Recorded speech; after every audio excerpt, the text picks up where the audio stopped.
নমস্কার। সকল ভক্ত বন্ধুদের সাদর আহ্বান জানাই দিব্যত্রয়ীর পদপ্রান্তে। দিব্যত্রয়ীর পদপ্রান্তে আজকে আমরা গৌরী মায়ের কথা শুনব, ঠাকুরের কথা শুনব। তার কারণ গৌরী মায়ের কথা মানেই ঠাকুরের কথা। নমি কলুষহরণে এই শিরোনামে আমরা দিব্যত্রয়ীর পদপ্রান্তে এই গ্রুপটি থেকে আমাদের গুরুদেব শ্রী শ্রী তারক ব্রহ্ম তারাদাস আর দেবী মা শ্রীমতী ধীরা বসুর কথা শুনি। বাস্তবিক তাদের কথা মানেই যেমন ঠাকুরের কথা, তেমনি গৌরী মায়ের কথা মানেও ঠাকুরের কথা। এই শ্রীরামকৃষ্ণময় যে জীবনগুলি, এই শ্রীরামকৃষ্ণময় জীবনগুলি আমরা যত অনুধ্যান করতে পারব, ততই আমাদের ভিতর সেই ভাবটি ঘনীভূত হবে। গতকাল আমাদের একটি যে ভক্ত সম্মেলনের অনুষ্ঠান ছিল, সেখানে পরম পূজনীয় স্বামী স্তবপ্রিয়ানন্দজি মহারাজের একটি কথা আজকে সারা দিন ধরে মাথার মধ্যে ঘুরছে। কথাটি হচ্ছে নিঃস্ব থেকে সর্বস্ব হয়ে যাওয়া। তা সেই প্রসঙ্গ দিয়েই শুরু করব। তার আগে ঠাকুর মায়ের শ্রীচরণে সাষ্টাঙ্গ প্রণাম নিবেদন করি, আর শ্রী গুরুর চরণে সাষ্টাঙ্গ প্রণাম নিবেদন করি। সাষ্টাঙ্গ প্রণাম নিবেদন করি গৌরী মায়ের চরণে, সমস্ত মায়েদের চরণে ভক্ত বন্ধুদের শুভেচ্ছা জানাই। কাবেরী, কুমকুমদি, মিনুদি, লক্ষ্মী, সুতপাকে তো দেখতে পাচ্ছি, আর অমিতা শুভ সন্ধ্যা, চিনুদি শুভ সন্ধ্যা, শুভ সন্ধ্যা। সকল ভক্ত বন্ধুদের শুভ সন্ধ্যা জানাই। জয়ন্তীদি শুভ সন্ধ্যা।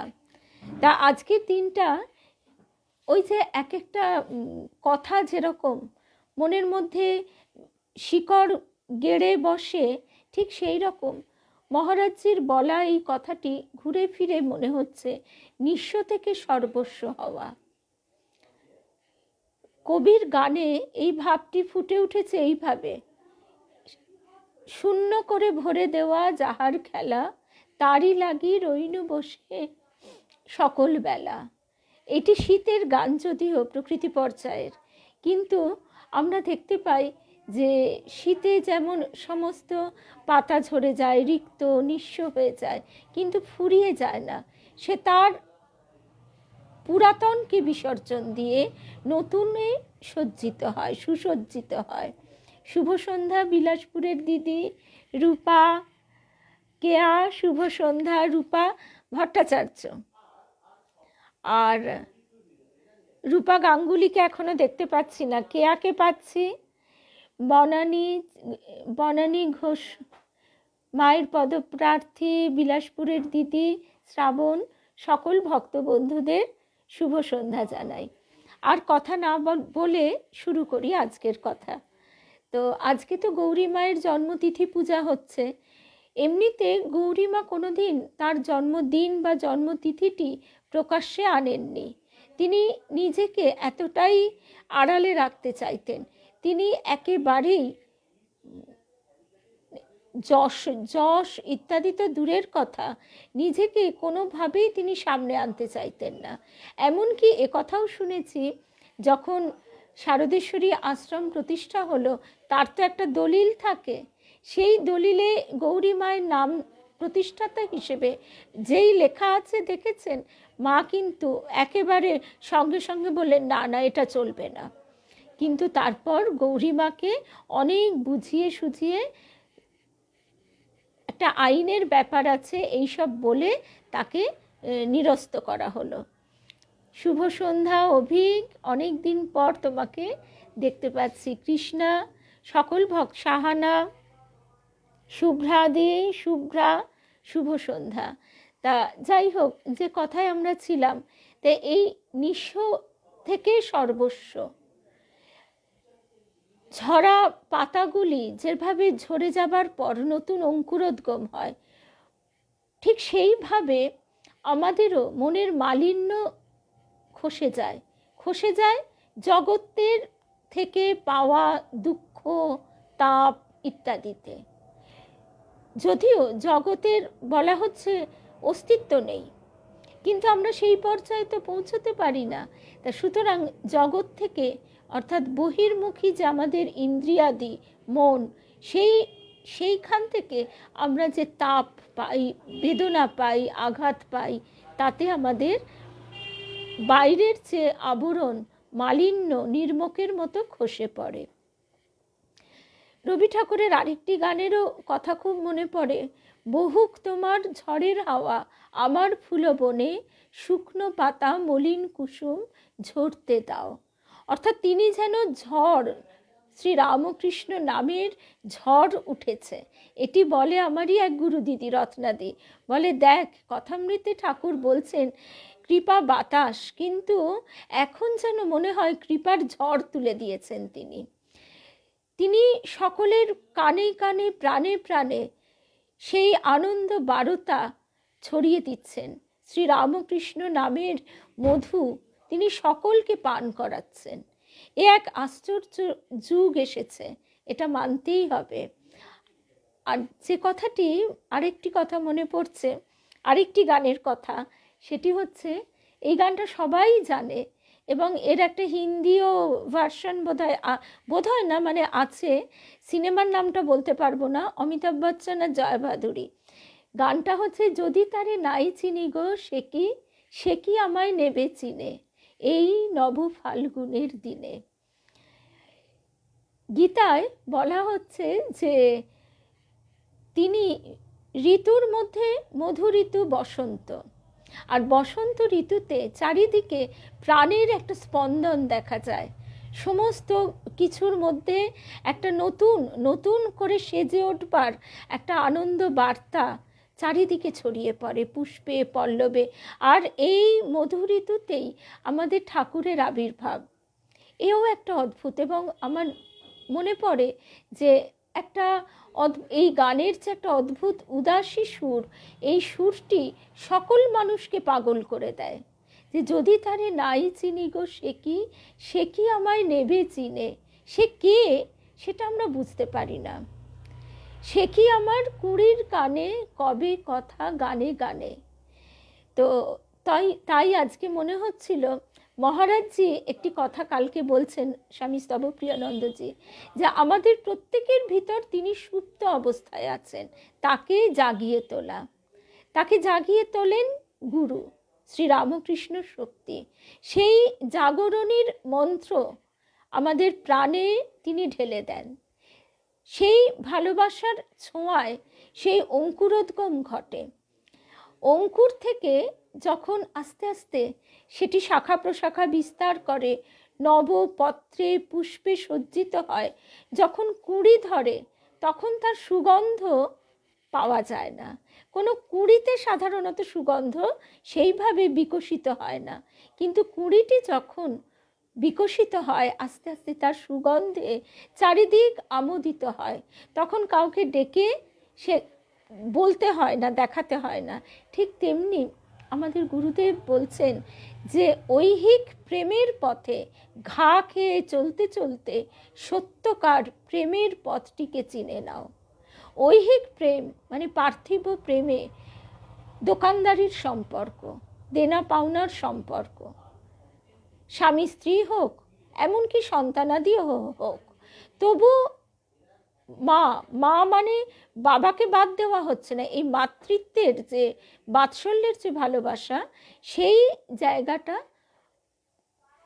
জগতের ভালোবাসার মধ্যে বলা হয় সর্বশ্রেষ্ঠ। এই ভাবটিকে তাই ঠাকুর বলছেন যে যত আমরা অনুভব করতে পারবো, যত আমাদের ভিতরে এই ভাবটি জাগ্রত হবে, তত আমরা উত্তীর্ণ হয়ে যাব। তাই মা আমাদের গণ্ডি ভাঙা মা, এই দেহের সঙ্গে এর কোনো সম্পর্ক নেই। সেই জন্য পিতা নয় এ কথাটাও নয়, কারণ মানে প্রাকৃতিক ক্ষেত্রে দেখা যায় যে পিতার ক্ষেত্রটি একটু অন্যরকম। তারা এমনকি তার সন্তানকে খেয়েও ফেলে, মেরেও ফেলে, কিন্তু মানুষের ক্ষেত্রে সেটা হয় না। হয় কোনো কোনো ক্ষেত্রে তো অবশ্যই হয়, অনেক পিতা তার সন্তানকে ফেলে চলে যাচ্ছে ইত্যাদি ইত্যাদি, অনেক রকম হয়, কিন্তু তার ভিতরে সেটি তমগুণের প্রকাশ। সেই জন্য আমরা যখনই জীবত্ব থেকে শিবত্বে বা পশুত্ব, প্রথম হচ্ছে পশুত্ব থেকে মনুষ্যত্বে উত্তীর্ণ হই, তারপর মনুষ্যত্ব থেকে দেবত্বের পথে এগিয়ে চলি, তখনই সেই সত্যগুণের প্রকাশ বিকাশ ঘটে। এই কথাটা আজকে শুভ সন্ধ্যা শ্রী স্বপ্নাদি, শুভ সন্ধ্যা।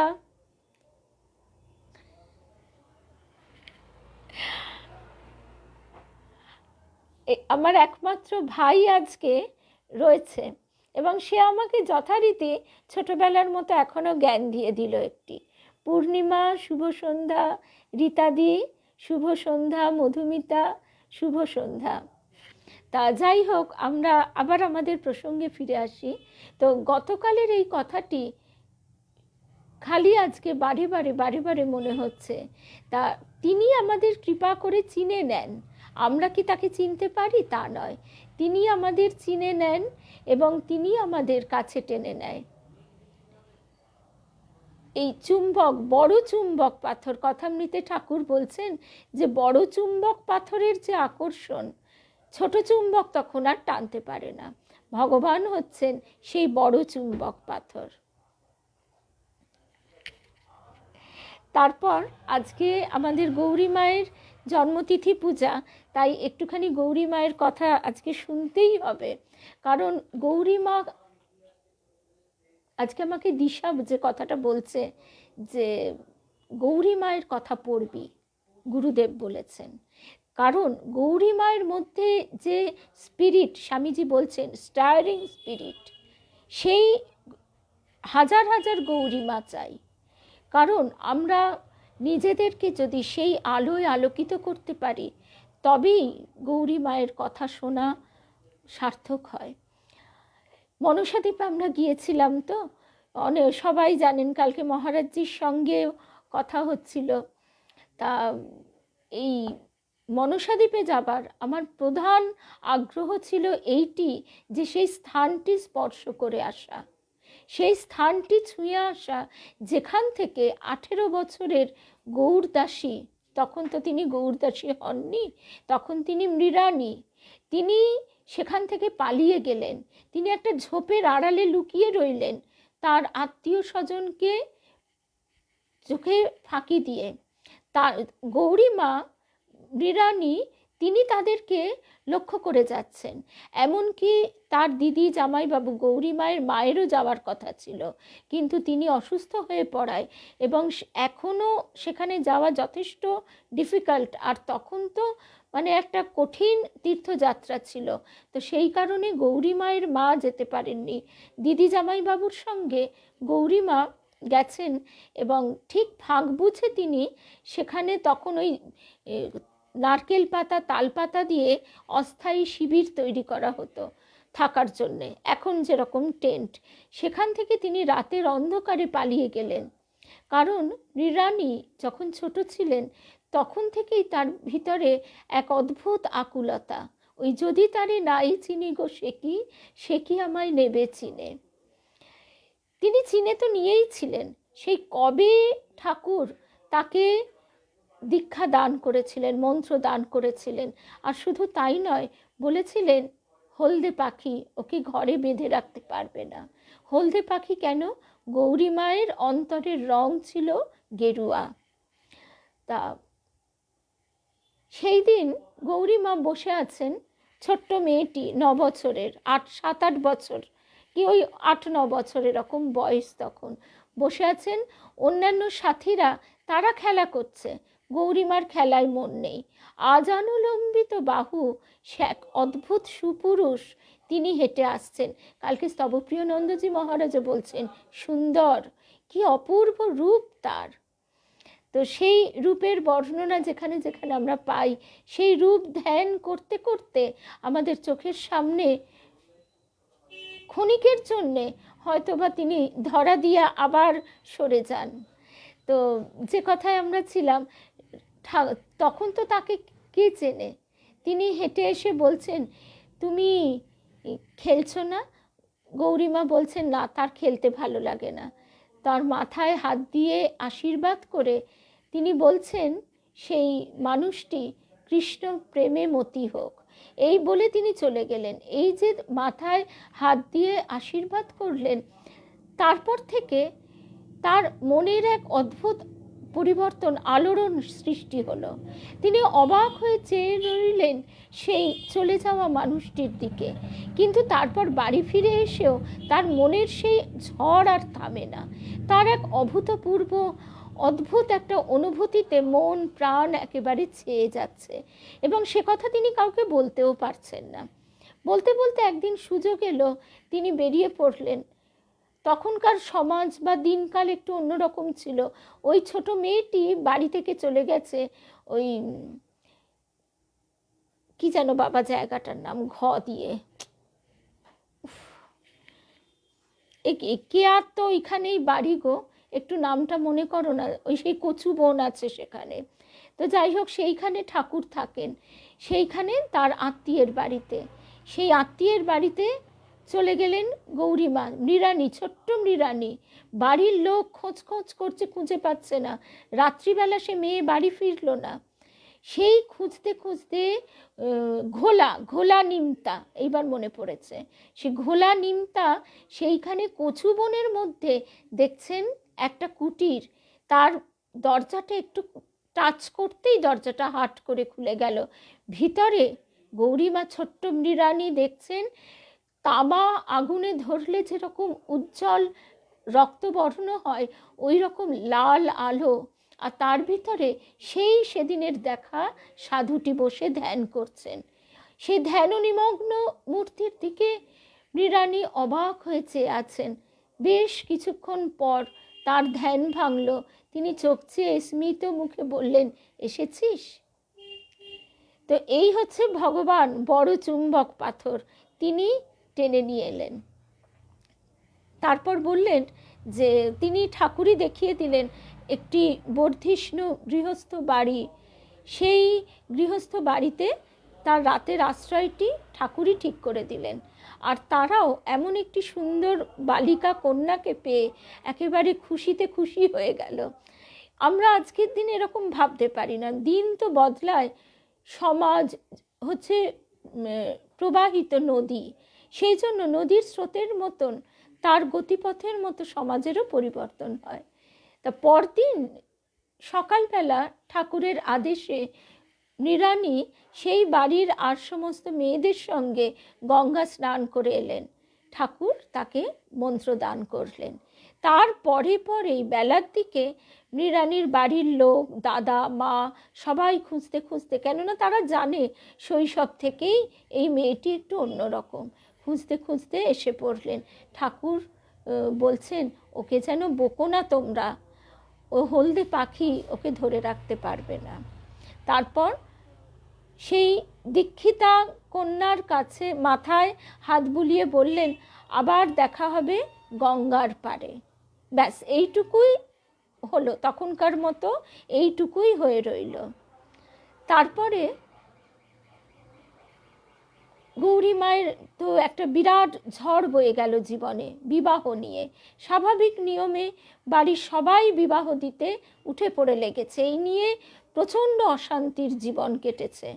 এমনকি গৌরী মায়ের মাকেও এর জন্য প্রচুর অকথা কুকথা শুনতে হয়েছে। কারণ তখন একান্নবর্তী পরিবার ছিল, সমাজের ভয় ছিল। কিন্তু গৌরী মায়ের মাও ছিলেন গিরিবালা দেবী, তিনিও ছিলেন কিন্তু গুপ্ত সাধিকা। তিনি সারা সংসারের সব কাজ করে সারা রাত জেগে মহামায়ার ধ্যান করতেন। কীরকম? তাকে লোকে বুঝতে পারতো না। তার পরপর দুটি সন্তান মারা যায়। তাতে তিনি দুঃখিত হওয়া তো দূরের কথা, তিনি তার ইষ্ট দেবীকে আরও আরও প্রবলভাবে আঁকড়ে ধরলেন। এবং সেই তারপর থেকে তিনি খুব একটা ঘর থেকে বেরোতেন না, সবসময় সেই ইষ্ট চিন্তায় নিমগ্ন থাকতেন। তাতে সবাই ভাবতো বুঝি যে আহা, দুটি সন্তান হারিয়েছে বলে এর এত দুঃখ। তো সেইভাবে দিন কাটতে থাকে। তারপরে গিরিবালা দেবী সেই দিন মানে রাতের অন্ধকার, তার সেই জপ ধ্যানের পর একটু তন্দ্রা মতো এসেছে, দেখছেন চারিদিক আলো হয়ে এসেছে, আর স্বয়ং মহামায়া তিনি কোলে একটি অপূর্ব ফুটফুটে শিশু কন্যাকে নিয়ে তার কোলে দিচ্ছেন। তার স্পর্শ তখনও লেগে আছে। সেই কন্যাটিকে স্পর্শ করে গিরিবালা দেবী একেবারে চমকে ঘুম ভেঙে আর দেখতে পাচ্ছেন না, কিন্তু তখনও তিনি সেই স্পর্শ অনুভব করছেন। তারপরে পরেই গৌরী মায়ের জন্ম হয়। সেই গিরিবালা দেবী কিন্তু গৌরী মাকে পালিয়ে যেতে সাহায্য করেছিলেন। বিবাহের মানে যখন সমস্ত আয়োজন হয়ে গেছে, সেই জায়গা থেকে গৌরীমা মৃণালী পালিয়ে গেলেন এক ঠান দিদির বাড়িতে। কিন্তু সেখানে ঠান দিদি তো রাখতে পারবেন না, তিনিই বলে দিলেন, জানিয়ে দিলেন। এরকম নানা রকমের ঝঞ্ঝাট ঝামেলার মধ্যে দিয়ে শেষকালে এটাই নির্ধারিত হলো যে মেয়েকে যখন কোনোভাবেই রাখা যাবে না, তখন সে থাক তার মতো, তবে সে বাড়িতেই থাক। কারণ তার একটা মনোভাবই হচ্ছে বাড়ি থেকে পালিয়ে যাওয়া। কারণ সে তার এক কাকার কাছে, জ্ঞাতি কাকার কাছে, তিনি হিমালয় তীর্থ ভ্রমণ করতে যেতেন, তার কাছে এই দেবতাত্মা হিমালয়ের কথা শুনতেন। আর শুনতেন সেইখানে সাধনা করে মুনি ঋষি সাধুরা ঈশ্বর লাভ করতে পারেন। তাই বালিকা মৃণালীর ধারণা হয়েছিল এই সংসার মধ্যে বসে থাকলে হবে না, নগাধিরাজ হিমালয়ের কোলে তাকে যেতেই হবে ঈশ্বর লাভ করতে হলে। গৌরী মায়ের মা কিন্তু তাকে মহাপ্রভু চৈতন্যদেবের চরণে সঁপে দিয়েছিলেন।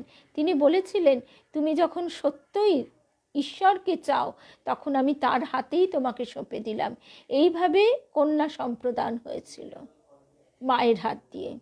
তা মাও সাধিকা, মেয়ে তো মহাসাধিকা, মহা তেজস্বিনী।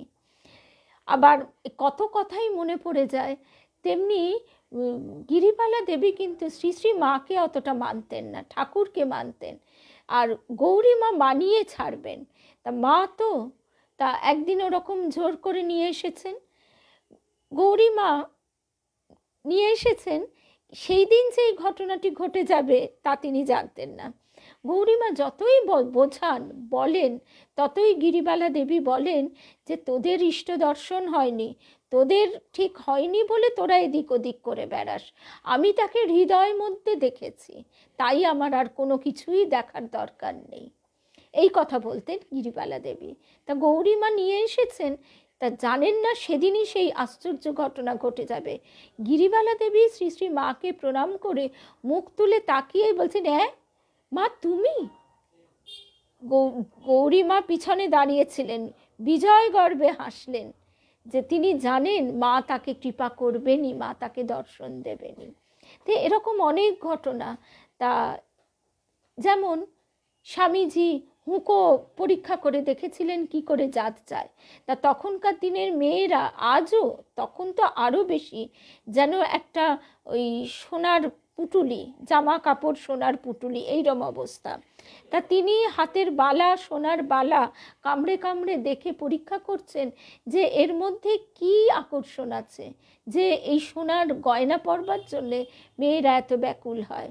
তারপর সেই বালা কামড়ে দেখে হাত থেকে খুলে গঙ্গার জলে বিসর্জন দিলেন। গৌরী মায়ের এই কথাটি শুনলে তখনই মনে হয় যে এই আলোতে আমাদের নিজেদের হৃদয়কে যেন আমরা আলোকিত করতে পারি। গয়নার পুটুলি না রেখে তা যদি আমরা সেবায় দিতে পারি। এই অভিজাত ঘরের মেয়েরা গৌরী মাকে সব হাতের গয়না খুলে খুলে, গায়ের গয়না খুলে খুলে দিয়ে দিয়েছিল আশ্রম প্রতিষ্ঠার সময়। মায়েরা আজও বলেন সে কথা। তা যাই হোক, তারপরে যে কথায় ছিলাম, আর গৌরী মা কী কথা বলেছিলেন? গৌরী মা বলেছিলেন তার মেয়েদের জন্য যে দেহ মনের পবিত্রতা রক্ষা করবে, আর এই তোমাদের জন্য আমি ফিক্সড ডিপোজিট রেখে গেলাম এই জব রইল তোমাদের, এই তোমাদের মূলধন। কোনো দিন হারাবে না। আমি যদি ব্যাংকে টাকা গচ্ছিত রেখে যাই, সে টাকা থাকবে না। আজকে এই শারদেশ্বরী আশ্রম কিভাবে চলে আমি জানি না, আমাদের জানার কথাও নয়, কারণ জগন্নাথ সেই আশ্রমের স্বামী, জগতের স্বামী আর মায়েদেরও স্বামী। সেদিন বেবি মায়ের কথাটা আমার এত মধুর লেগেছে। মধুরিমা দিয়ে জিজ্ঞেস করছে, আচ্ছা মা, লালজি তো গৌরী মায়ের কর্তা, তাহলে দুর্গা মায়ের কি? দুর্গা মা তো সন্তান স্নেহে দেখতেন, আবার তালা বন্ধ করেও রাখতেন। ওই কৃষ্ণ যেরকম পালিয়ে পালিয়ে গিয়ে সব ব্রজ গোপীদের কাছ থেকে মাখন চুরি করে খেতেন, মা যশোদা কি কম খেতে দিতেন? তা আজ সেই লালজিকে ওই জন্যে আজও রাত্রির বেলা একটা বড় টিফিন কৌটো করে মিষ্টি টিষ্টি সব দিয়ে রাখা হয়, যাতে না, তবু তার বায়নার আবদারের শেষ নেই। তিনি কৃপা করে সেইভাবে তার ভক্তদের টেনে আনেন। তো যাই হোক, তা বেবি মা তখন বলছেন, দেখো আমাদের তো তার চরণেই সঁপে দেওয়া হয়েছে, তাহলে বলো তিনি আমাদের কে? তো এত মিষ্টি করে বেবি মা কথাটা বলছেন, আমি বলছি স্বামী। সেই স্বামী কথাটাও বেবি মা উচ্চারণ করতে পারবেন না, অথচ লালজিকে বলেন, বাবা তোমার আবার কম কী সব বলেন, তোমার কম চাওয়া নয়, কম সাজ নয়, সব ভক্তদের দিয়ে দিয়ে আনিয়ে নেবে। ও এখন বুঝি এইটা খেতে ইচ্ছে হয়েছে? এইরকম মায়েদের সঙ্গে মানে এমনই কথোপকথন। আমাকে অমিতা, মানে আমি যদি ভুল না করি, অমিতাই বলেছিল, অমিতার হাজব্যান্ড সব জিনিস টিনিস কিনে দিয়েছেন লালজির জন্যে। তারপরে বলছেন যে আচ্ছা দেখো, সাবধানে যেও। মানে তিনি বুঝতেই পারেননি যে, ভেবেছেন এসব ক্ষেত্রে অনেক তো ধর্মের নামে অনেক রকম ঘটনা ঘটে, তিনি তার দিক থেকে সঠিকভাবে তার স্ত্রীকে সাবধান করে দিচ্ছেন। তো এই হচ্ছে অপূর্ব ভাব সাধনার জায়গা শারদেশ্বরী আশ্রম। তা আমরা একটুখানি শুনি। গৌরী মায়ের কথা তো শুনতে শুরু করলে শেষ হবে না, তবু যতটুকু শোনা যায় মাঝখান থেকেই শুনছি। তো সেই মনসা দ্বীপ মানে সাগর দ্বীপ থেকে গৌরীমা পালিয়ে চলে গিয়েছিলেন সাধুদের দলের সঙ্গে। তাও তিনি কোনো দিন কোনো নির্দিষ্ট একটি দলের সঙ্গে থাকতে পারতেন না, কারণ তার যখন যে জায়গাটা ভালো লেগে যেত তখন তিনি সেখানে একাই থেকে যেতেন। আর গৌরী মায়ের আরেকটি কথা অদ্ভুত, তিনি তো স্বামীজি যে সময় পুরো ভারতবর্ষ পর্যটন করেন, গৌরী মাও মোটামুটি সেই সময়ই বিভিন্ন তীর্থ, বিভিন্ন দেশ পর্যটন করছেন। এবং এই নিয়ে সাধারণ মানুষ বলছেও, সাধারণ মানুষ বলছেনও যে একজন সাধু মাই এখান দিয়ে সবে চলে গেলেন এখান থেকে, যেমন তার পবিত্রতা, যেমন তার তেজস্বিতা, তেমন তার জ্ঞান বাগ্মিতা।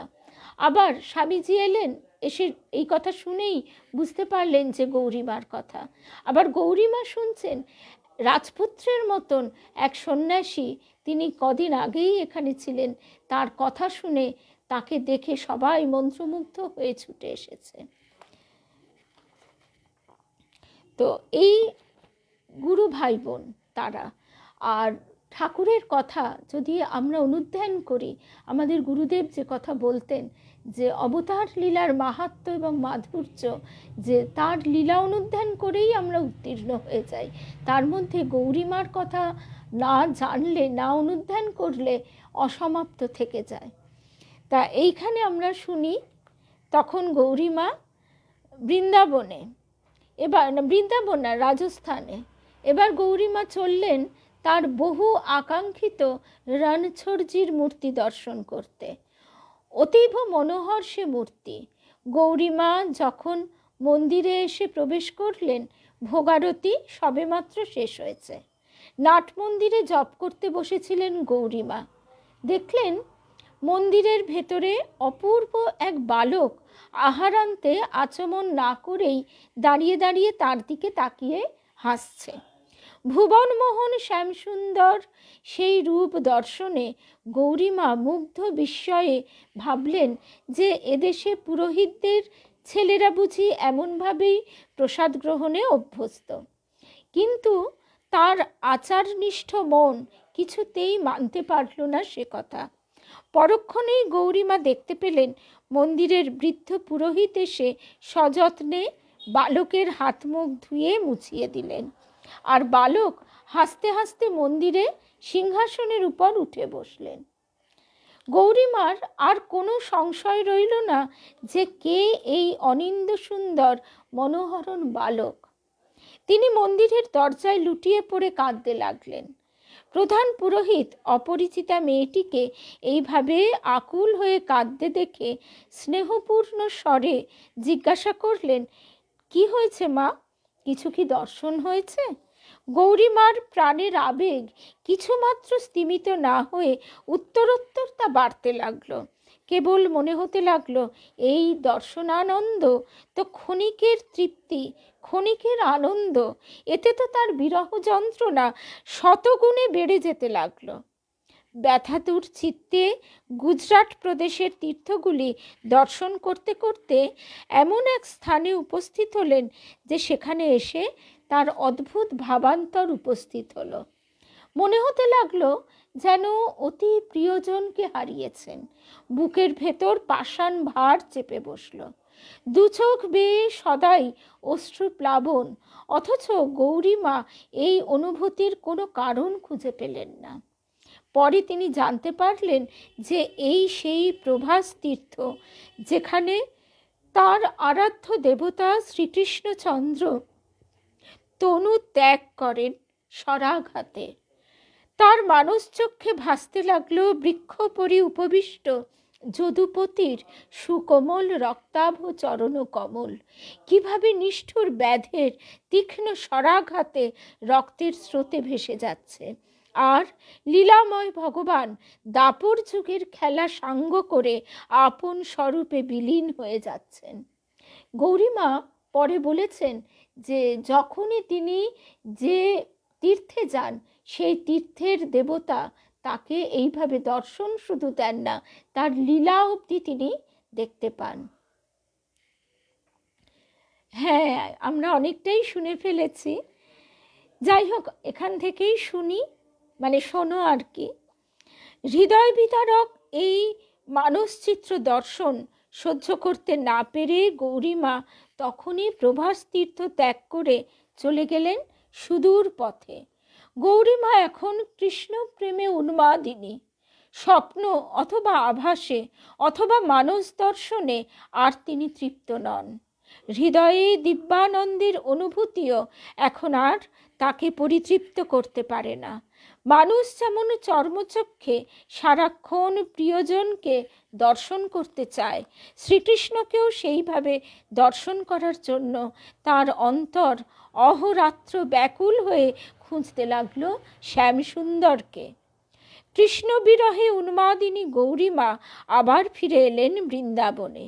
ফিরে এসে অন্তরের তীব্র বিরহ যন্ত্রণা আর দর্শনাকাঙ্ক্ষা নিয়ে সূর্যোদয় থেকে সূর্যাস্ত পর্যন্ত অনাহারে একাসনে কঠোর ধ্যানে নিমগ্ন থাকতেন।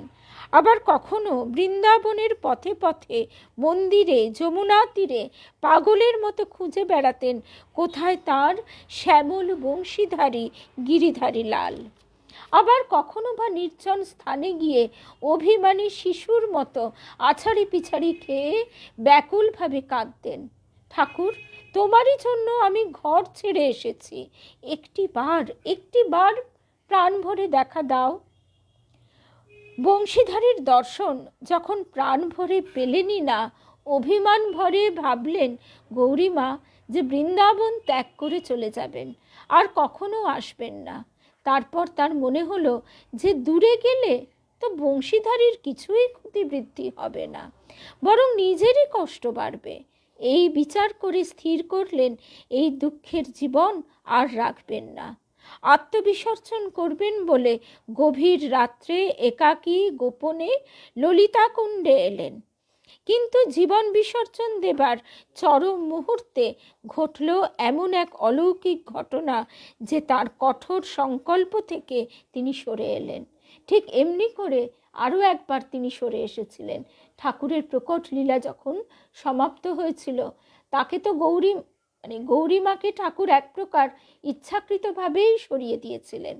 কারণ হয়তোবা ঠাকুর জানতেন যে গৌরীমা এত যন্ত্রণা সহ্য করতে পারবে না, অথবা গৌরীমার তীব্র আকর্ষণে ঠাকুরই হয়তো যেতে পারবেন না।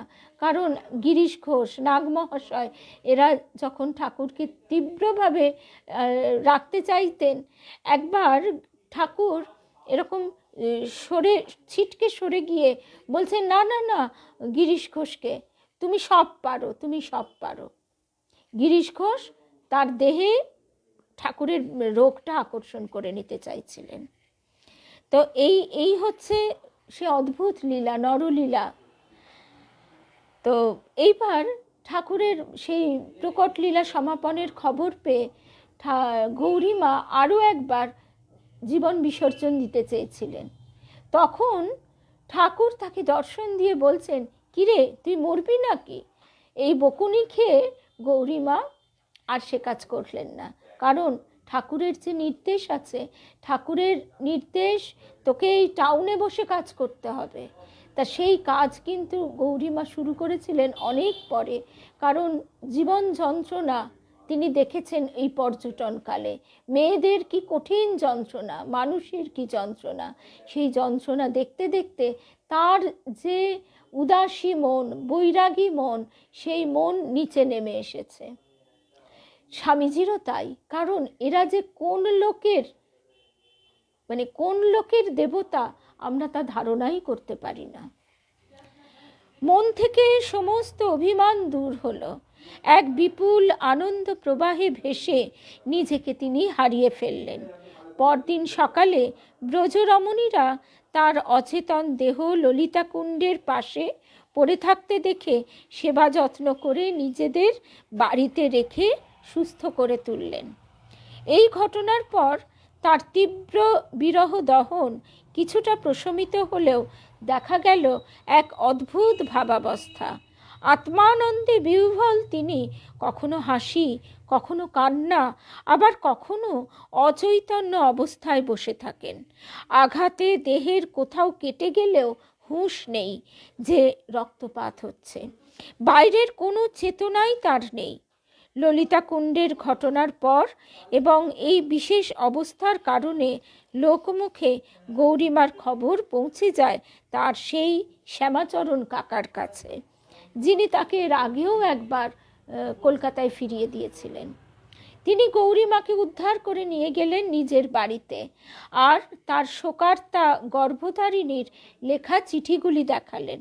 অনেক বুঝিয়ে অবশেষে তিনি গৌরীমাকে কলকাতায় নিয়ে এলেন। দীর্ঘকাল অদর্শনের পর এইভাবে হারানিধিকে অপ্রত্যাশিতভাবে ফিরে পেয়ে স্নেহময়ী জননী গিরিবালা কন্যাকে বুকে জড়িয়ে কাঁদতে লাগলেন। গৌরীমার মাতামহী এবং পিতা ইতিমধ্যে ভবলীলা সাঙ্গ করেছেন। গৌরীমার ফিরে আসার সংবাদে পাড়া প্রতিবেশী, আত্মীয় স্বজন সকলেই তাকে দেখতে এসে অবাক হয়ে রইলেন তার উজ্জ্বল মুখের পবিত্র জ্যোতি দর্শনে। গৈরিক বেশ, জ্যোতির্ময়ী রূপ দেখে সকলেই তাকে দেবী জ্ঞানে সম্ভ্রম জানালেন। তার কাছে ভারতবর্ষের নানা তীর্থের মাহাত্ম্য ও বিবরণ শুনে যার পরনাই তারা আনন্দিত ও বিস্মিত হলেন। কিন্তু তাকে ঘরে বেশি দিন ধরে রাখা গেল না। ঠাকুর শ্রী রামকৃষ্ণ বলেছিলেন, হলদে পাখি, ওকে বেঁধে রাখা যাবে না। সত্যি তাই হলো। শীঘ্রই ফিরবেন এই আশ্বাস দিয়ে পুরুষোত্তম দর্শন মানসে গৌরীমা শ্রীক্ষেত্র পুরীধাম যাত্রা করলেন। বিশাল আকাশের তলে বিশাল সুনীল সাগর, গগনচুম্বী মন্দিরে পুরুষোত্তমের বিশাল চক্ষুদ্বয় দর্শনে গৌরীমা অভিভূত হয়ে শ্রী জগন্নাথ দেবের নয়ন মাধুরী পান করে পরমানন্দে বিহ্বল হয়ে পড়েন। তার মনে জাগত মহাপ্রভু শ্রী গৌরাঙ্গ এই মন্দিরে শ্রীক্ষেত্রের পথে পথে কত অপূর্ব লীলা করেছেন। মন্দিরের প্রধান পুরোহিতরাও এই সন্ন্যাসিনীর গভীর নিষ্ঠা ভক্তি বুঝতে পেরে যাতে তিনি তার ইচ্ছামতো জগন্নাথকে দর্শন করতে পারেন তার ব্যবস্থা করে দিলেন। এমনকি এখানে গৌরীমা ভোগ রন্ধন করে গর্ভ মন্দিরে জগন্নাথ দেবকে নিবেদন করারও অনুমতি পেয়েছিলেন। সারা দিনই তিনি প্রায় মন্দিরের ভেতরে অতিবাহিত করতেন। দামোদর লালের পূজা, ধর্মগ্রন্থ পাঠ, ভজন কীর্তনে এই সময়ে তার মন দিব্যানন্দে পূর্ণ হয়ে প্রশান্তিতে ভরে উঠেছিল জগন্নাথের সাহচর্যে। শ্রীক্ষেত্র থেকে গৌরীমা উত্তর কলকাতার প্রসিদ্ধ জমিদার এবং ভক্ত রাধামোহন বসুর আমন্ত্রণে উড়িষ্যায় তাদের জমিদারির অন্তর্গত কোঠারে শ্যামচাঁদ বিগ্রহ দর্শন করতে যান। ইনি হচ্ছেন বলরাম বসুর পিতা রাধামোহন বসু। এই সন্ন্যাসিনী মায়ের বৈরাগ্য, ভক্তি, তেজস্বিতা, পাণ্ডিত্য দর্শনে এবং ভগবত প্রসঙ্গ আলোচনা করে মুগ্ধ হয়ে তাকে কলকাতার বাড়িতে ও বৃন্দাবনের কালাবাবুর কুঞ্জে আমন্ত্রণ জানান। গৌরীমার জ্যেষ্ঠ ভাই অবিনাশচন্দ্রের সঙ্গে রাধামোহন বসুর পুত্র বলরাম বসুর বিশেষ সখ্যতা ছিল। সেই সুবাদে গৌরীমা বসু পরিবারের একজন পরমাত্মীয় হয়ে ওঠেন। বলরাম বসুর সঙ্গে গৌরীমার আপন ভাই বোনের মতো গভীর প্রীতির সম্পর্ক গড়ে ওঠে। শ্রীক্ষেত্র থেকে ফিরে সত্যি রুমাদি ভালো লাগবে না? কালকে স্তবপ্রিয়ানন্দজি মহারাজ বলছেন আমরা কালকে শেষ করেছিলাম ওই ঘটনাটা দিয়ে, আমরা আগের দিনই সেটা শুনেছিলাম গো। কীরকম ঝগড়া হচ্ছে, গোলাপ মা তো তীক্ষ্ণ ভাষিনী ছিলেন, তিনি কীরকম বকুনি দিচ্ছেন রাখাল মহারাজ আর বাবুরাম মহারাজকে। বলছেন মহারাজ তোমাদের একটা আক্কেল নেই, দেখছো মা এরম তেতেপুরে এসেছেন বলি তোমরা এখন এসেছো তাকে পেন্নাম করতে, আর সঙ্গে আবার পিছনে ভক্ত দল ছিল, তারা তো মহারাজরাই বকুনি খেয়ে কাচুমাচু, আর তাদের তো কথাই নেই। সেই ঘটনাটা, তাই মহারাজজি বলছেন যে সেই সবই যেমন মধুর কৃষ্ণের, তেমনি আমাদের শ্রীরামকৃষ্ণেরও পুরো লীলাই তেমন মধুর। ঝগড়া হচ্ছে গোলাপ মায়ের সঙ্গে, তারপরে তো এলেন গিরিশ ঘোষ। গিরিশ ঘোষ এবার জলদ গম্ভীর স্বরে বলছেন কি হয়েছে, কি ব্যাপার? আস্তে আস্তেই কথা বলছিলেন, মা এসেছেন চলো তো বলে মহারাজজিদের ডেকে নিয়ে ওপরে উঠলেন। আবার গৌরীমা গোলাপ মা তিনি দোতলা থেকেই শুনতে পেয়েছেন সেই জলদ গম্ভীর কণ্ঠ। থিয়েটারের লোক তো যতই আস্তে কথা বলুন না কেন, আবার এসে তিনি বকুনি দিতে শুরু করেছেন।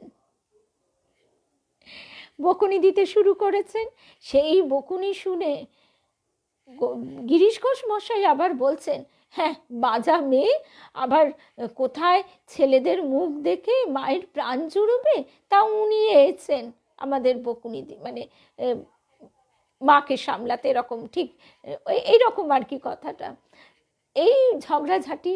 তাই মহারাজজি বলছেন কি অপূর্ব, কি মধুর এই কথা। তারপরে আবার গোলাপ মা কাঁদতে কাঁদতে এসে মায়ের কাছে অভিযোগ করছে, মা গিরিশবাবু এরম করে বললেন। তখন মা স্মিত হাসি হেসে বলছেন, গোলাপ তোমাকে কতদিন বলেছি না যে আমার ছেলেদের কিছু বলোনি। তা এই কথা আমরা যত শুনি, যত অনুধ্যান করি, তত আমাদের মন প্রাণ বিগলিত হয়ে যায়, প্রেমে জল হয়ে যাও গলে।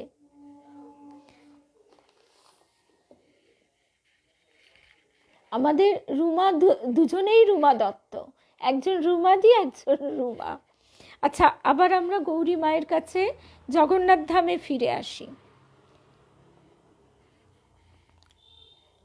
ও না, জগন্নাথ ধাম থেকেই তো গৌরী মায়ের জ্যেষ্ঠ ভাই অবিনাশ চন্দ্রের সঙ্গে বলরাম বসুর বিশেষ সখ্যতা ছিল। তা সেই সুবাদে গৌরী মা বসু পরিবারের একজন পরমাত্মীয় হয়ে ওঠেন। ভাই বোনের প্রীতির গভীর সম্পর্ক, অনেক ভালোবাসা মিনতি। তা এবার আমরা গৌরী মার সঙ্গে যাব নবদ্বীপ ধামে। শ্রীক্ষেত্র থেকে ফিরে গৌরী মা চললেন বাংলার বৃন্দাবন নবদ্বীপ ধামে। নদিয়া বল্লভ গৌরাঙ্গ মহাপ্রভুকে তিনি পতিভাবে ভজনা করতেন। মনে প্রাণে বিশ্বাস করতেন যে যমুনা পুলিনের শ্যামসুন্দর যশোদানন্দন শ্রী রাধিকার হেমকান্তিতে স্বীয় কৃষ্ণতনু প্রচ্ছন্ন করে ভক্ত প্রাণের আকুল আহ্বানে গঙ্গা তীরে সচিমাতার কোলে আবার ধরা দিয়েছেন। নবদ্বীপের পথে ঘাটে ধুলিতে আলোতে বাতাসে সেই মধুময় পুণ্য স্মৃতি অনুভব করতেন গৌরী মা। তার অতি প্রিয় তীর্থ নবদ্বীপকে তিনি বলতেন, নদেই আমার শ্বশুর বাড়ি।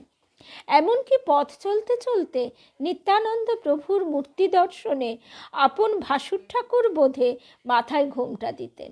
আজ সেই নিত্যানন্দ তিথি। মহাপ্রভুর মন্দিরে কীর্তনানন্দে বিভোর গৌরী মাকে দেখে অবাক হয়ে যেত সবাই। গৌর প্রেম তরঙ্গে ভেসে তার বহির জগতের কথা একেবারেই স্মরণে থাকত না। নবদ্বীপ থেকে ফিরে এরপর গৌরী মা কাশীধামে কিছুদিন অবস্থান করেন। এই সময়ে মহাযোগী ত্রৈলঙ্গ স্বামীর সঙ্গে সাক্ষাৎ ও সান্নিধ্য লাভ হয়। এদিকে ভক্ত বলরাম বসু দক্ষিণেশ্বরে এক মহাপুরুষের সন্ধান পেয়ে সেখানে যাতায়াত করতে আরম্ভ করেছেন। এক মহাপুরুষ, তিনি নিজেকে তখনও প্রকাশ করছেন না, স্বয়ং পূর্ণ ব্রহ্ম নারায়ণ।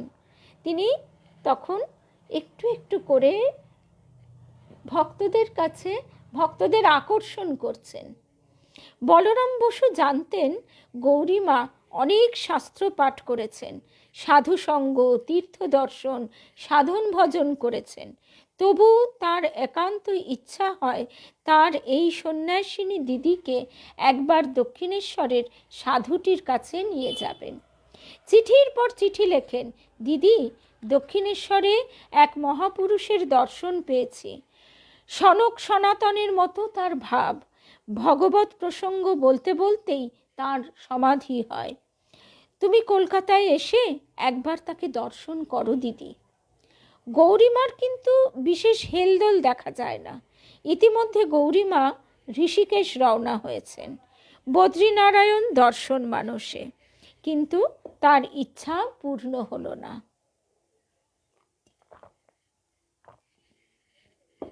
যাকে দেখবেন বলে তিনি এত পথ অতিক্রম করছেন, তিনি দক্ষিণেশ্বরে বসে লুকিয়ে হাসছেন। ঋষিকেশে এক অতি বৃদ্ধ সাধু গৌরীমাকে ডেকে বললেন, মা, তোর গর্ভধারিণী কঠিন রোগে শয্যাশায়িনী, তোকে দেখবার জন্যে বড় ব্যাকুল হয়েছেন, তুই একবার মার কাছে ফিরে যা। গৌরীমার মনে হলো যে মা তাকে সংসার কারাগার থেকে মুক্তির পথ দেখিয়েছেন, সেই মা মৃত্যুশয্যায়, কন্যার জন্য আকুল, সুতরাং তার ফিরে যাওয়াই কর্তব্য। এই মনে করে গৌরীমা ফিরে গেলে তার মা গিরিবালা দেবী আনন্দিত হলেন এবং ক্রমে তার সুস্থতার লক্ষণ দেখা দিলে গৌরীমা আবার বেরিয়ে পড়লেন শ্রীক্ষেত্রের উদ্দেশ্যে, জগন্নাথ দর্শনের অভিলাষে। এইভাবে গঙ্গাসাগর থেকে প্রায় 8 বছর বহু তীর্থ পরিক্রমা করেন তিনি। ভারতবর্ষের প্রায় সমস্ত তীর্থক্ষেত্রই তিনি পরিক্রমণ করেছেন বললে অত্যুক্তি হয় না। আর তখন অখণ্ড ভারতবর্ষ, পাকিস্তানের এখন যেটা পড়ে জ্বালামুখী, হিংলাজ, সব তিনি দর্শন করেছেন। তবে গৌরী মা লৌকিক পুণ্য সঞ্চয়ের উদ্দেশ্যে তীর্থ পর্যটন করেননি। দেবস্থানের মাহাত্ম্যে তার বিশ্বাস ছিল, আর প্রাণের আকুলতা ছিল তীর্থক্ষেত্রের দেবদেবীর মূর্তির মধ্যে আপন ইষ্টকে উপলব্ধি করা। শ্রীক্ষেত্র থেকে ফিরে এবার গৌরীমা উঠলেন বাগবাজারে বলরাম বসুর গৃহে। বলরাম বসু তখন দক্ষিণেশ্বরের আত্মভোলা সাধকের ভাব রসে ডুবুডুবু। গৌরীমাকে সেই আনন্দের ভাগ দিতে তিনি বড়ই উতলা। অথচ গৌরীমা নির্বিকার। যদিও মনে পড়ে শ্রীক্ষেত্রে বৃদ্ধ হরেকৃষ্ণ মুখোপাধ্যায় বলেছিলেন বটে, মাগো, দক্ষিণেশ্বরে দেখে এলুম এক অসাধারণ মানুষ, অপরূপ রূপ, জ্ঞানে ভরপুর, প্রেমে ঢলঢল, ঘন ঘন সমাধি। এদিকে বলরাম বসুর দিদির কাছে দক্ষিণেশ্বরের মহাপুরুষের আশ্চর্য সাধন ভজন, ভাব সমাধির কথা যতই উল্লেখ করেন, দিদি উত্তরে বলেন, জীবনে অনেক সাধু দর্শন হয়েছে দাদা, নতুন কোনো সাধু দর্শনের স্বাদ আর নেই। তবুও বলরাম বসুর পীড়াপিড়িতে গৌরীমা হেসে বললেন, তোমার সাধুর যদি ক্ষমতা থাকে তবে আমায় টেনে নিয়ে যান, তার আগে আমি যাচ্ছি নে। তারপর কি ঘটল, কি এমন ঘটল যে সেই দুর্বার আকর্ষণে বাকরুদ্ধ হয়ে গেলেন গৌরীমা, সংজ্ঞাহীন হয়ে পড়লেন। সারা সন্ধ্যা রাত্রি কোনো ক্রমে অতিবাহিত করে ভোর হতে না হতেই পাগলিনী প্রায় গৌরীমা সদর ফটকের দোর খুলে বেরোতে চাইলেন।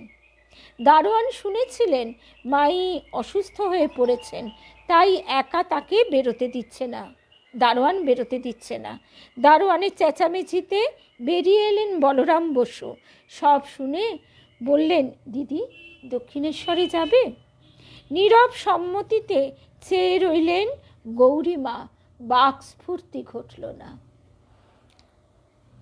বলরামবাবুর বাড়ি থেকে ঘোড়ার গাড়ি ছুটল দক্ষিণেশ্বর অভিমুখে। বিনিদ্র রজনী যাপনের পর গৌরীমা যখন এক অমোঘ আকর্ষণে বেরিয়ে পড়েছিলেন, তখনই বলরামবাবু গৌরীমা, তার স্ত্রী এবং পরিবারের আরও কজন ভক্ত মহিলাদের নিয়ে রওনা হলেন। তারা যখন দক্ষিণেশ্বরে পৌঁছলেন, সকালের সোনার আলোয় চারিদিক উদ্ভাসিত। পুণ্যতোয়া ভাগীরথী বয়ে চলেছে উদার আনন্দে। তৎসংলগ্ন গাছপালা ফুলে প্রজাপতিতে পাখির কলতানে আনন্দের হাট বসিয়ে দিয়েছে। তারই মধ্যে আনন্দ স্বরূপ এক দিব্য পুরুষ আনন্দের উদ্ভাস ছড়িয়ে বসে আছেন তার ঘরের ছোট খাটটিতে। সকলে সেই ঘরে প্রবেশ করে দেখলেন তিনি ছোট বালকটির মতো একটা কাঠিতে কতকগুলি সুতো জড়াতে জড়াতে গান গাইছেন।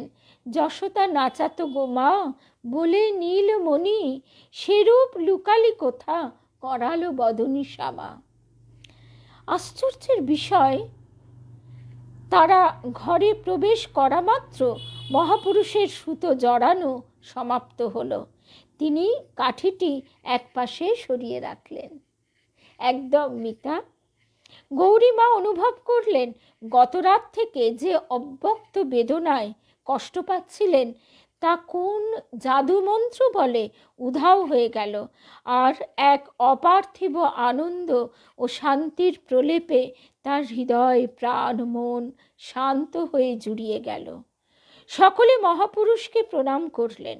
গৌরীমা প্রণাম করতে গিয়ে যখন দেখলেন সেই পূর্বদৃষ্ট পা দুখানি, শিহরিত হয়ে চমকে উঠলেন তিনি। মহাপুরুষের মুখের দিকে চেয়ে গৌরীমা দেখলেন তিনি ঈষৎ হাসছেন। বিস্ময়ে সন্দেহে গৌরীমা ভাবতে লাগলেন, কোথায় যেন দেখেছি, নিশ্চয়ই দেখেছি। চিন্তাকুল চিত্তে তিনি সকলের পেছনে গিয়ে স্তব্ধ হয়ে বসে রইলেন। মহাপুরুষ জিজ্ঞাসা করলেন বলরামবাবুকে, ইটি কে গা? তারপর বলরামবাবু ভগ্নী এই কথা বলাতে জিজ্ঞাসা করলেন আবার, তোমার আপন ভগ্নী?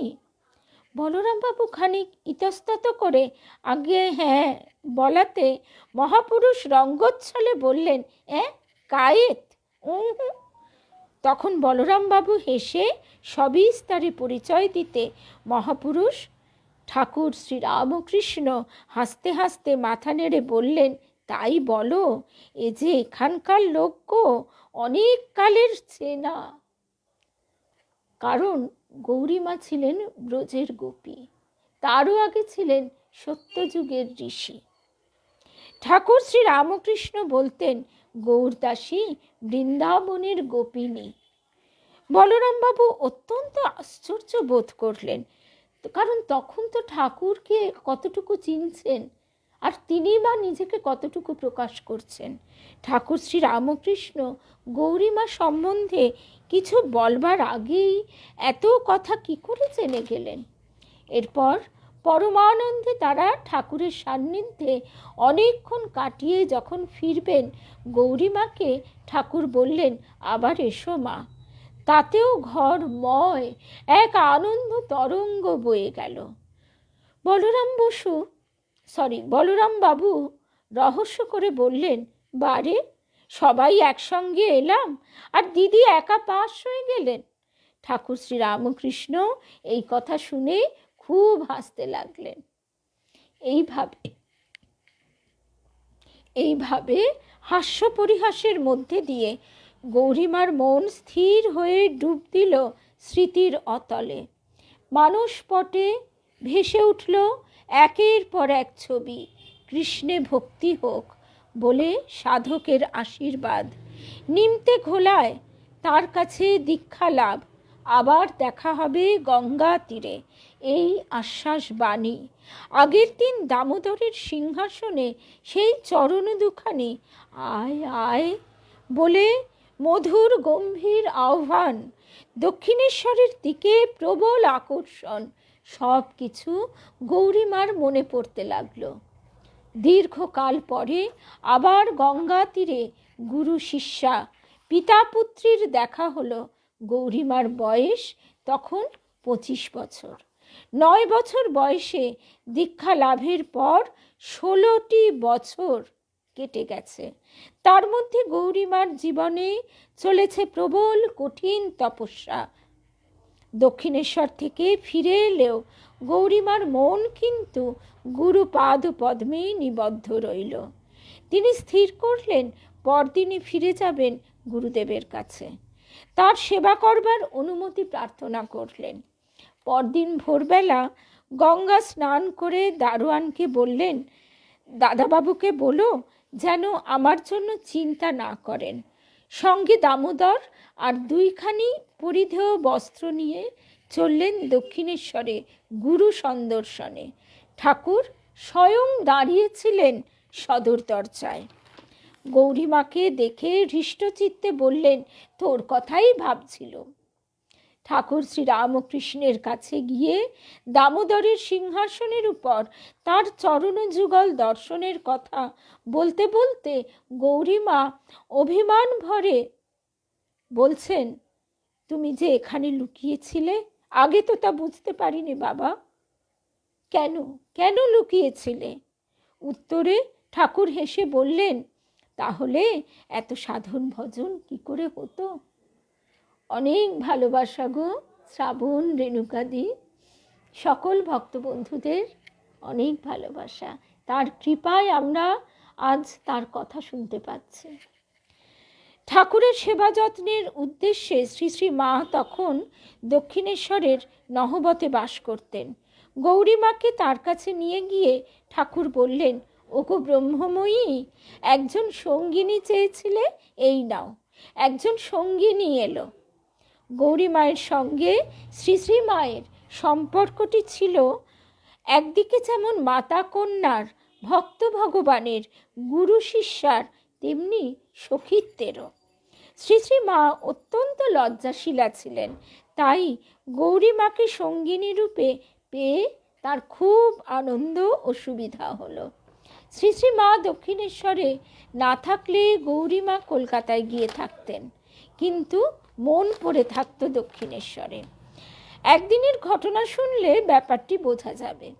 বলরামবাবুর বাড়িতেই আছেন গৌরীমা।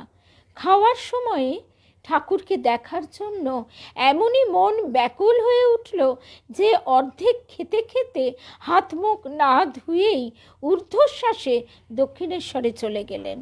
শুধু তাই নয়, পৌঁছে ঠাকুরকে প্রণাম করার পর তিনি বুঝতে পারলেন যে হাত মুখ না ধুয়েই তিনি ছুটে এসে কি কাণ্ডটাই বাঁধিয়েছেন।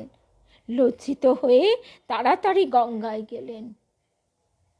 ব্রজের গোপিনী যে গৌরীমা যেমন প্রাণ ঢেলে গুরু শ্রী রামকৃষ্ণ এবং শ্রী শ্রী মায়ের সেবা করতেন, তেমনি তারাও গৌরীমাকে অত্যন্ত স্নেহ করতেন, সে তো বলাই বাহুল্য। শ্রী শ্রী রামকৃষ্ণের ভ্রাতুষ্পুত্র ও সেবাসঙ্গী পূজনীয় রামলাল চট্টোপাধ্যায় মহাশয় লিখছেন, শ্রী শ্রী ঠাকুর রামকৃষ্ণ দেবের প্রিয় শিষ্যা গৌরী দিদিমণি। মেয়েদের ভেতর ঠাকুর তাকে অত্যন্ত স্নেহ করতেন। তিনিও ঠাকুর যা ভালোবাসেন এমন সব উপাদেয় খাদ্যদ্রব্য রান্না করে ঠাকুরকে প্রসন্ন করতেন। ঠাকুরকে পরম যত্নে সেবাদি করে অতি সুকণ্ঠে ভাব ও মহাভাবযুক্ত গান ও কীর্তন শুনিয়ে সমাধিস্থ করে দিতেন। এইসব আমার নিজের চোখে দেখা। ঠাকুর বলতেন যে গৌরী মহা তপস্বিনী এবং মহাভাগ্যবতী ও পুণ্যবতী।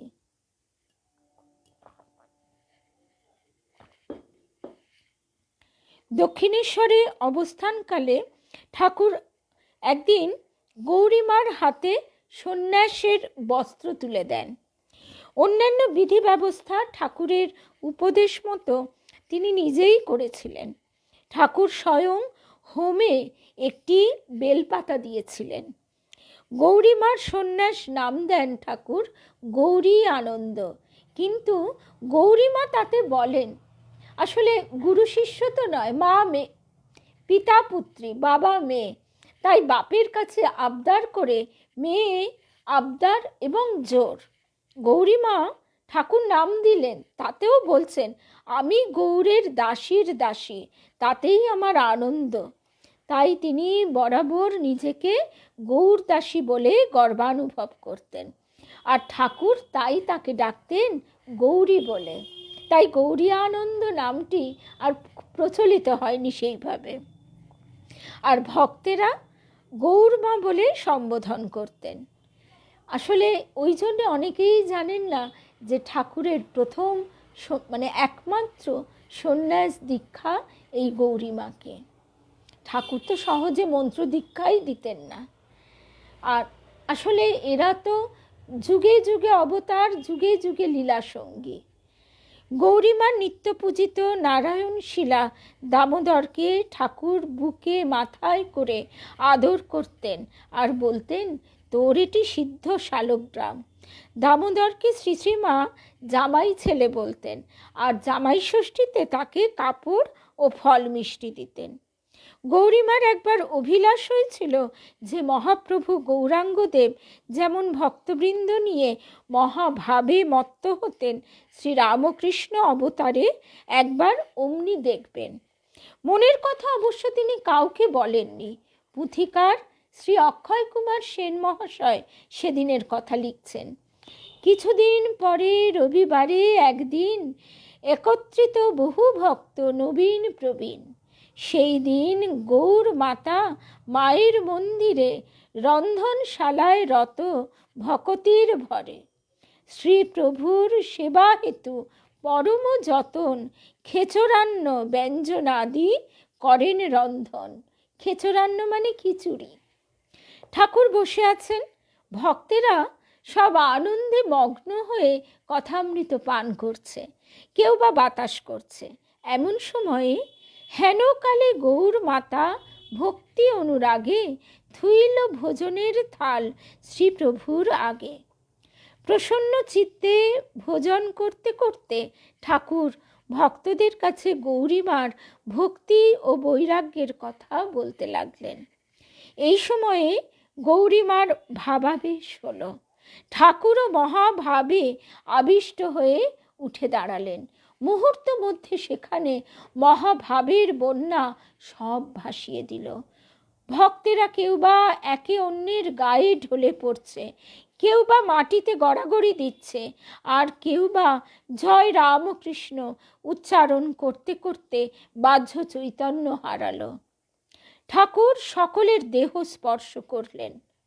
স্বভাবস্থ হয়ে সবে শ্রীহস্ত পরশে বলিবার নহে ভাষা যায় ভেসে, বলিবার নহে কথা ভাষা যায় ভেসে। স্বভাবস্থ মানে আমরা যে অমৃতের পুত্র পরমাত্মা শিবহম, এটা তো আমরা ভুলে গেছি, কিন্তু এটাই আমাদের স্বভাব। তাই পুথিকার লিখছেন, স্বভাবস্থ হয়ে সবে শ্রীহস্ত পরশে বলিবার নহে কথা ভাষা যায় ভেসে। থাল ভরা প্রসাদ আছিল শ্রীমন্দিরে, ভক্তগণ খায় মহা আনন্দেতে ভরে। প্রসাদে প্রসাদ জ্ঞান সমান সবার, একত্রে ভোজন নাহি জাতির বিচার। যুগে যুগান্তরে রূপে রূপান্তরে সেই লীলা একইভাবে চলছে। সেই একই লীলা বহমান কৃষ্ণ তার ব্রজ বালকদের বন্ধুদের এর ওর মুখে এটো প্রসাদ মানে এটো মায়েরা যা বেঁধে দিয়েছে তুলে তুলে দিচ্ছে, এ ওর মুখে ও তার মুখে, কৃষ্ণের মুখে সবাই তুলে দিচ্ছে। ঠিক সেই অবস্থা। আরেক দিনের ঘটনা, গৌরীমা মনে মনে ভেবেছিলেন গৌরাঙ্গদেব কীর্তন আনন্দে ভূমিতলে পড়ে যেতেন। ঠাকুরের সেই রকম ভাবের বন্যা আসে, কিন্তু তিনি তো কখনো আছাড় খেয়ে পড়ে যান না। সেদিন গৌরীমা, রামচন্দ্র দত্ত এবং আরও কয়েকজন ভক্ত বসে আছেন। ভাগবত প্রসঙ্গ বলতে বলতে ঠাকুর প্রেমাবেশে উঠে দাঁড়ালেন। কেউ ধরবার আগেই টলতে টলতে ভূমিতলে পড়ে গেলেন। সকলেই আশ্চর্য হয়ে ভাবতে লাগলো, কেন এমন হলো? গৌরীমা মর্মাহত হয়ে তখন ভাবছেন, কেন কেন আমার মনে এমন ইচ্ছা হলো। রামচন্দ্র দত্ত যখন বারবার বারবার ঠাকুরকে জিজ্ঞাসা করতে লাগলেন, ঠাকুর ঈষৎ হেসে গৌরীমার দিকে চাইলেন। সকলে তখন গৌরীমাকে ধরে বসল এই ঘটনার কারণ জানার জন্য। গৌরীমাও স্বীকার করলেন তার মনে এমনই ইচ্ছা উদিত হয়েছিল। এই সময় কি না জানি না, তবে এই সময় কি না অতটা আমার ঠিক মানে মনেও পড়ছে না, কিন্তু এই রকমই এক মহাভাবের সময় ঠাকুরের গায়ে তো গৌরীমা চন্দন মাখিয়ে দিতেন, পায়ের তলায় চন্দন লেপন করে দিতেন। সেই অবস্থায় ঠাকুর ভাবস্থ হয়ে চরণ ফেলছেন। গৌরীমা তাড়াতাড়ি একটি মুগার কাপড় সামনে বিছিয়ে দিলেন, সেই উত্তরীয় গোছের সেই কাপড়, সিল্কের কাপড়ের ওপর ঠাকুরের একটা পা পড়ল, আবার একটা পা পড়ল। টলমল অবস্থায় তিনি দাঁড়িয়ে পড়লেন, চন্দনের ছাপ পড়ে গেল। এবং এরপরে কিন্তু আর বইয়ে লেখা নেই সেই ছাপটা কি হলো। সেই ছাপটা শারদেশ্বরী আশ্রমে আছে। কেয়া দেখেছে, কেয়া জানে, পিয়ালি দেখেছে, পিয়ালি জানে স্বচক্ষে। আমরা সেদিন কাশীপুর থেকে দৌড়তে দৌড়তে, ভয়ে তো আমার তো আবার আর শুভ্রা দেখেছে, শুভ্রা মণ্ডল, ভয়ে আমি ভাবতে পারছি না কেমন করে আমি লালজির কাছে পৌঁছবো। সেখানে অখণ্ড কথামৃত পাঠ, সেখানে মায়েরা ডেকেছেন পাঠের জন্য। তো এদিকে কাশীপুরে তাকে দর্শন সেই ভোরবেলা হয়ে গেছে। তারপর মন মানে ছটফট ছটফট করছে, কতক্ষণে যাব, কি করে যাব, রাস্তাঘাট বন্ধ, কে আমাকে প্রবোধ দিচ্ছে, দিদি ভয় পেও না, তোমাকে অন্তত আমরা নিশ্চয়ই কোথাও একটা বসিয়ে দেব, অটোতে হোক। শুভ্রা ছিল, শুভ্রা বললে আমিও তাহলে যাই। এই বলে আমরা তিনজনে, লালজি যদি টানেন, লালজি সব ব্যবস্থা করে দেন। সঙ্গে সঙ্গে রিক্সা পেয়ে গেলাম, কেননা চিড়িয়া মোড় অবধি অনেকটা পথ, দুটো রিক্সা পেলাম, কাউকে হাঁটতে হলো না। তারপর সেখান থেকে একটা অটো পুরো বুক করে নিয়ে আমরা চলে গেলাম লালজির কাছে। সেখানে গিয়ে মানে বিস্ময়ে হতবাক। সেই দিন বন্দিতা দিও সম্ভবত ছিলেন, উনি বোধহয় পড়ছিলেন তখন, আমার আর ঠিক মনে পড়ে না। কারণ সেখানে মানে ওই জায়গাটিতে এমন একটা অদ্ভুত সুগন্ধ, এমন একটা অদ্ভুত শান্ত স্নিগ্ধ ভাব ছিল, সে আমি বাবা বলতে পারি না ভাষায়, ওই যে ভাষায় বলা যায় না।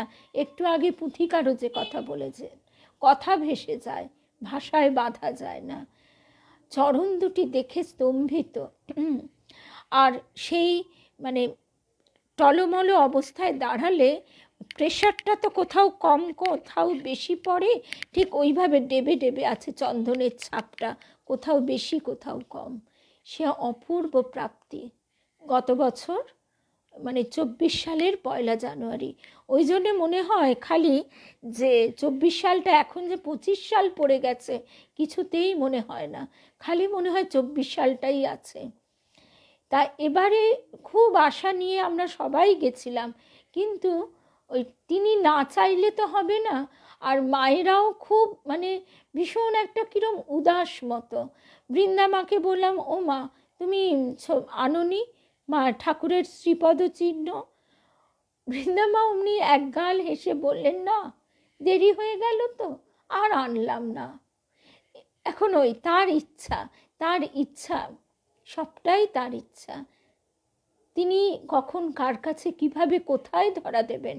সে কেয়ার ফোন হারিয়ে গেছিল, সেই জন্যও খানিকটা কেয়া দুঃখ করতে করতে চলে এসেছিল বাড়ি ফিরে যাবে বলে। ওই নিঃস্ব থেকে সর্বস্ব হওয়া। জয় রাম কৃষ্ণ, জয় রাম কৃষ্ণ, জয় রাম কৃষ্ণ। 1 জানুয়ারি একদম। ও সৌরভও ছিল, একদম দীপিকা সৌরভও ছিল কিনা। জয় রাম কৃষ্ণ, অনেক ভালোবাসা কাবেরী। একদম মিতা, এইটাই আমার গুরুদেব বলতেন। তত্ত্বকথা তো আছেই, কিন্তু তার এই মধুর ভক্তি প্রেমের কথা আমরা যত শুনব তত আকর্ষণ বাড়বে। জয় রাম কৃষ্ণ, জয় রাম কৃষ্ণ, জয়।